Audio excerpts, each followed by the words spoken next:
এইসব আর চলবে না, এটা আগের সরকার মনে করবেন না, এটাই যেন শেষ ঘটনা হয়। এটা যদি চলতে থাকে তাহলে আমার থেকে খারাপ পুলিশ মন্ত্রী আর কি হবেন না। কাশ্মীরে পাথর ছোড়া বন্ধ করেছি আমরা শ্রীনগরে। দেখুন, আমরা কোনো ধরনের কোনো অশান্তি আমরা পছন্দ করি না এবং আমরা আশাও করি যে এই ধরনের অনভিপ্রেত সংঘাতমূলক এমন কোনোভাবে ক্ষোভের বহিঃপ্রকাশ হবে না যেটা অশান্তি ডেকে আনে। কিন্তু পাশাপাশি পুলিশ প্রশাসনকেও এমনভাবে তাদের সিদ্ধান্ত বা নীতিগুলি তারা কার্যকর করুক যাতে মানুষকে বুঝিয়ে, মানুষকে সময় দিয়ে একটা দীর্ঘদিনের আবেগ, দীর্ঘদিনের রীতি, দীর্ঘদিনের অভ্যাস, সেটা যদি আচমকা অমুক তারিখ থেকে নয়, বাস্তব কিছু সমস্যা থাকে, স্থানের সমস্যা থাকে, এই জায়গায় এত মানুষ ধরতে পারেন, সপ্তাহে একদিন ওখানে ধরা সম্ভব নয়। তো সেটা যদি সময় না দিয়ে, না বুঝিয়ে বলপ্রয়োগ করে করার বা প্রশাসনিক সিদ্ধান্ত আচমকা রূপায়ণের জন্য চাপ দেওয়া হয়, সেক্ষেত্রে কিছু মানুষের কিছু সমস্যা তৈরি হতে পারে। আমরা চাই না কোনো ধরনের উত্তেজনা তৈরি হোক, আমরা চাই না কোনো ধরনের হিংসাত্মক ঘটনা হোক।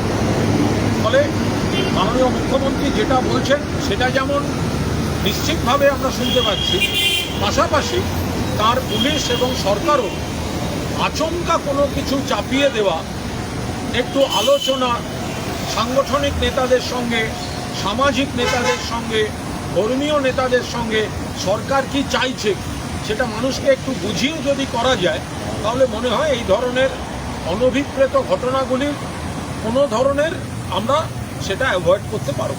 যে বাংলায় এই যে বুলডোজার যেটা চলছে বলে, সেক্ষেত্রে তৃণমূল কংগ্রেসের ভূমিকা কি এখানে? এইভাবে আমরা কোনো অবস্থাতে এই বুলডোজার রাজনীতি কোনো অবস্থাতে আমরা সমর্থন করি না। আমরা তীব্র নিন্দা করছি, আমরা তীব্র বিরোধিতা করছি। এ বিষয়ে আমাদের দলের যা যা বক্তব্য এবং কর্মসূচি সেটা আপনারা দেখতে পাবেন শিগগিরই। আমাদের পরিষ্কার বক্তব্য, বুলডোজার কখনো বাহুবলের প্রতীক হয়ে উঠতে পারে না। কেউ যদি কোথাও কোনো বেআইনি কাজ করে তাকে নোটিশ দেওয়া হোক, সময় দেওয়া হোক, আত্মপক্ষ সমর্থনের সুযোগ দেওয়া হোক, তারপর যা যা হবার হবে। যেভাবে রেল যেভাবে হকার উচ্ছেদ করেছে আমরা তীব্র নিন্দা করছি।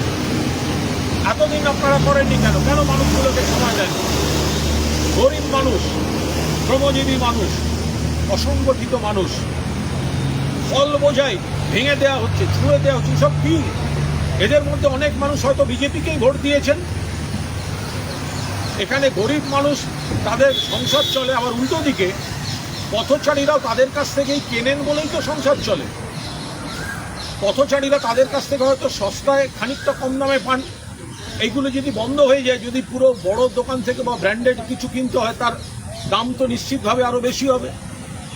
ফলে এই জায়গায় দাঁড়িয়ে যেভাবে গরিব মানুষ, শ্রমজীবী মানুষ, হকারদের উপরে যেভাবে বলপ্রয়োগ করে বিজেপির পুলিশ, রেল যেভাবে হকার উচ্ছেদ যে পদ্ধতিতে করেছে, অমানবিকভাবে, সময় দেওয়া হোক, বিকল্প ব্যবস্থা হোক। আজকালকার দিনে কারোর রোজগার কেড়ে নেওয়া এরকম অমানবিকভাবে তার জিনিসপত্র সব লণ্ডভণ্ড করে দিয়ে, এটা হতে পারে না। গতকাল দিল্লিতে মৌলানা সাজিদ রাশিদি বলেছেন যে বাংলায় মুসলিমরা ভয়ে রয়েছে, সত্যি? এ ব্যাপারে সরাসরি কোনো মন্তব্য এখনই করব না, কিন্তু যদি সরকার বা প্রশাসনের কোনো মনোভাবে সমাজের কোনো অংশের মনে হয় যে তাদের দিকে অভিমুখ করে কোনো পদক্ষেপ হচ্ছে, অথবা যদি সমাজের কোনো অংশের মনে হয় তাদের সামাজিক নিরাপত্তা ব্যাহত হচ্ছে, সেটা সম্পূর্ণ একটা অনুভূতির বিষয়। তাহলে আমাদের দেখতে হবে সমাজের কোনো অংশের মধ্যে যেন ইনসিকিউর এই ফিলিংটা তৈরি না হয়। আমরা তো সকলকে নিয়ে একসঙ্গে চলা, দল, মত, জাতি, ধর্ম নির্বিশেষে ভোট আসে, ভোট যায়, কিন্তু বাংলায় আমরা সবাই একসঙ্গে থাকি। ধর্মের ভিত্তিতে কোনো ভাতা নয়, পুরোহিত ভাতা এবং ইমাম ভাতা বন্ধ হয়ে যাচ্ছে, আজকে ক্যাবিনেটের সিদ্ধান্ত হয়েছে। দেখুন, এটা দল নজর রাখছে, এটা দলের বক্তব্য, দল যথাসময়ে জানাবে। আমাদের একটাই বক্তব্য হচ্ছে, এই যে গরিব মানুষের উপর যে এই হকার উচ্ছেদ, গরিব মানুষকে মিনিমাম নোটিশ না দিয়ে, শ্রমজীবী মানুষকে মিনিমাম নোটিশ না দিয়ে যেভাবে তাদের উপর এই দমন পীড়ন, তো ভোটের আগে সেই কথাগুলো বলেননি কেন? তাহলে এই মানুষগুলো তো অনেকে বিজেপিকে ভোট দিয়েছে, তো বলেননি কেন এতদিন? বলেননি কেন দাম বাড়ানো হবে গ্যাসের? বলেননি কেন দাম বাড়ানো হবে পেট্রোলের? বলেননি কেন দাম বাড়ানো হবে ডিজেলের? বলেননি কেন জেতার পরই আপনারা গরিব মানুষের পেটে হাত দিয়ে দেবেন, রুজিতে হাত দিয়ে দেবেন, বিনা নোটিশে অমানবিকভাবে কোনো রকম বিকল্প ব্যবস্থা না করে হকার উচ্ছেদের নামে গরিব মানুষের পেটে হাত দেওয়া হবে? সপ্তম পে কমিশন ইমপ্লিমেন্ট হওয়ার জন্য আজকে ঘোষণা করা হলো, সিদ্ধান্ত নেওয়া হয়েছে কমিশন। দেখুন, এই ধরনের বেশ কিছু সিদ্ধান্ত আগের সরকারও নিয়ে গেছে, ফলে আজকে যতগুলি সিদ্ধান্ত হয়েছে সেগুলি তার অধিকাংশই আগের সরকারেরও নেওয়া ছিল, ফলে নতুনত্ব কিছু নেই। যারা বলতেন ভাতা নিয়ে নানা ধরনের পদার্থ করতেন, বিদ্রুপ করতেন, তো আজ তো তারা মমতা বন্দ্যোপাধ্যায়ের তৈরি করা কাঠামোর উপর দাঁড়িয়েই মানুষকে বলছেন। তাহলে মমতা বন্দ্যোপাধ্যায়ের লক্ষ্মীর ভাণ্ডার কি দোষ করেছি? মমতা বন্দ্যোপাধ্যায়ের সরকারকে আপনারা টাকা বন্ধ করে রেখেছিলেন, টাকা বাড়াতে দেননি আপনাদের সরকার, তাই আপনারা এখন টাকা বাড়াবার কথা বলছেন। মমতা বন্দ্যোপাধ্যায়কে তো টাকা দিয়ে কাজই করতে দেননি, টাকাগুলো প্রাপ্য টাকাই তো সেখানে বন্ধ ছিল। কিন্তু ডিএ ঘোষণা করতে পারলো না। দেখুন, এটা সম্পূর্ণ সরকারের বিষয়, কিন্তু যারা বলছিলেন আজই ডিএ ইত্যাদি ঘোষণা হবে, আমরা তো বারবার বলেছি মমতা বন্দ্যোপাধ্যায়েরও ইচ্ছা ছিল আরও বেশি ডিএ দেওয়ার, তিনি যথেষ্ট দিয়েছেন তার সামর্থ্যের মধ্যে, কিন্তু কেন্দ্রীয় সরকার টাকা বন্ধ করে রাখবে আর এখানে ডিএর কথা বলবে, কি করে হবে? তো আজকে আসার পর এত ঘোষণা হলো, তো তাহলে যারা আশা করেছিলেন যে প্রথম দিকেই ডিএ ঘোষণা হয়ে যাবে, তো তারা সরকার বলতে পারবেন যে কেন তারা ডিএ আজকে ঘোষণা করলেন না। যারা বলছিলেন যে ডিএ অধিকার এখনই চাই, এই চাই, ওই চাই, সেটা তাদের ব্যাপার, তারা বলবেন সরকার কবে ঘোষণা করবেন দেখা যায়। 1 জুন থেকে অন্নপূর্ণা ভাণ্ডার এবং মহিলাদের সরকারি বাসে ফ্রি। দেখুন, এটা মহিলাদের নারী শক্তিকে সম্মান দিয়ে বাংলায় যতগুলি কর্মসূচি মমতা বন্দ্যোপাধ্যায় করেছেন তার কাছাকাছি অন্য কেউ করতে পারে। এবার প্রশ্নটা হচ্ছে, এতদিন যারা বলে এলো ভাতা ভাতা ভাতা ভাতা চাই না, তাহলে তারা লক্ষ্মীর ভাণ্ডারের জমির উপর দাঁড়িয়ে অন্নপূর্ণার ভাণ্ডার বলছেন, তো আজকে আপনাদের মনে হচ্ছে না সেটা ভাতা? এতদিন বলছিলেন ভাতা কেন, চাকরি চাই, ভাতা চাই না।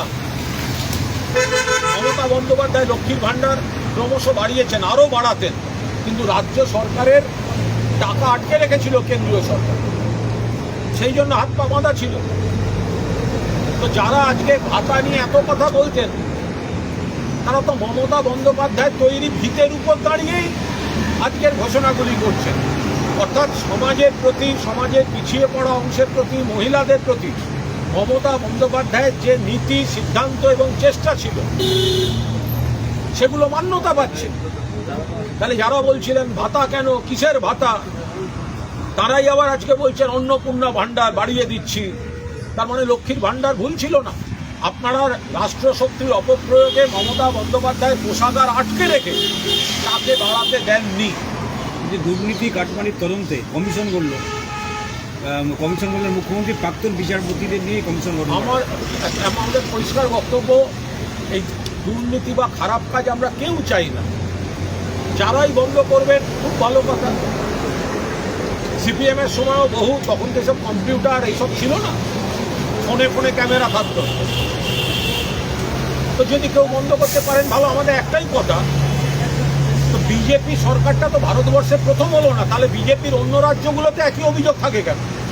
দুর্নীতি থেকে আরম্ভ করে অপশাসন,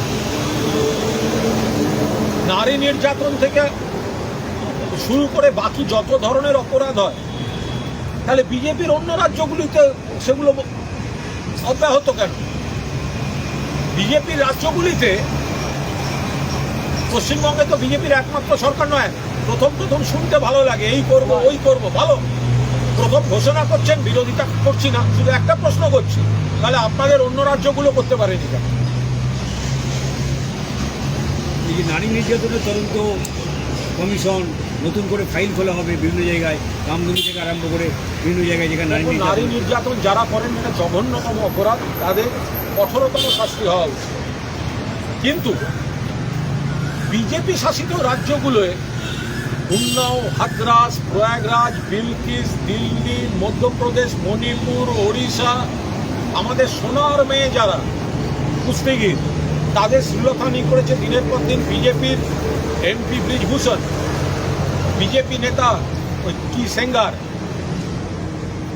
তো বিজেপি শাসিত রাজ্যই তো এগুলো হচ্ছে। আজকে নতুন ক্ষমতায় এসছেন, এগুলো বলছেন, এখন শোনা, কিছুদিন শুধু শোনা বলছেন, কিন্তু তার পাশাপাশি এটা বলুন, বিজেপি শাসিত রাজ্য তো পশ্চিমবঙ্গ প্রথম নয়, তাহলে বিজেপি শাসিত অন্য রাজ্যগুলোতে ভয়ঙ্করভাবে নারী নির্যাতন হচ্ছে কেন? আর কলকাতার পশ্চিমবঙ্গই কেন্দ্রীয় সরকারের রিপোর্টে নিরাপত্তম শহর হয় কি করে? চাকরির ঊর্ধ্বসীমা বয়সে সেটা বৃদ্ধি করে দেওয়া হবে, কোনো ট্রিক্স বলে মনে? দেখুন, এর সঙ্গে অনেক ধরনের বিষয় থাকে। সেক্ষেত্রে দেখতে হবে যে যদি আপাত দৃষ্টিতে মনে হয় কারোর চাকরির সুযোগ বাড়ল, তাহলে আবার আরও অনেক অংশের সুযোগ আটকে যাচ্ছে কিনা, সেগুলো একদম এর টেকনিক্যাল বিষয়গুলো খতিয়ে দেখার ব্যাপার রয়েছে। ফলে এই মুহূর্তে কোনো মন্তব্য করছি না, বিশেষজ্ঞরা খতিয়ে দেখছেন, আমাদের নেতৃত্ব পুরোটা বিশ্লেষণ করে দেখছেন। করে দিয়েছে জনতার দরবার শুরু করলেন মুখ্যমন্ত্রী, ঘরে লেগে তার পার্টি অফিসে আজকে থেকে জনতার দরবার শুরু, সেখানে বিভিন্ন লোকের অভিযোগ। জনতার দরবার যদি মুখ্যমন্ত্রী শুরু করে থাকেন, নিশ্চিতভাবে করতেই পারেন, এবং সেখানে যদি মানুষ যান, কোনো সুরাহা পান, সেটা তো হতেই পারে। যে কোনো জিনিসকে শুরু থেকে কেন খারাপ বলবো, কিন্তু শুধু একটু মনে করিয়ে দেবো, এটা নতুন নয়।